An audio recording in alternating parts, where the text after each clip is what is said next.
And Sam, being the promoter that he was and starting a bank, F&M, it was Farmers and Merchants. And like I said, he even had bought a building that burned around the time. I think my dad could still see, I'm not sure, but it was called the Coliseum. And I'm sure you probably heard about it. But they had circuses, they had anything that came into town. Sam Avey owned this building, and that was the venue. So because we didn't have these we didn't have these buildings back then. So I think a lot of it because Sam, Dad had a little bit of Memphis with a guy named, oh my gosh, Les Wolf, and of course Nick Goulas that comes in there somewhere. But he let go of Memphis. But I do know that before I was born, that because he used to talk about the Elvis Presley story, and I'm like, oh my God, because I love Elvis. I named my daughter Priscilla. Does that tell you something?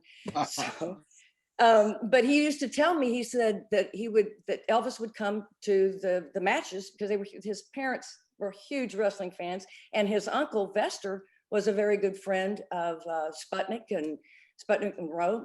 So he would come with the guitar and want to sing during the break.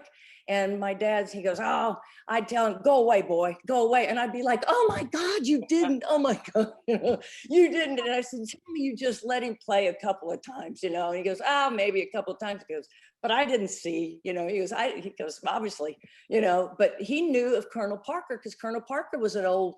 That Jerry the King Lawler almost had a wrestling match with Elvis. In fact, before Elvis died, they were working on it. They were going to have it. It was going to be judo versus wrestler. And it was going to be the King versus the King. And it was going to be Jerry Lawler versus Elvis. They had worked it all out. He worked it all out with his dad. Then Elvis goes off to Vegas. And, it's part of the story, part of what they were going to work toward. And then Elvis passed away unexpectedly. But Elvis would have been in the wrestling ring with Jerry Lawler. and of course, Lawler probably would have put himself over. Of course. I love it. I'm just kidding.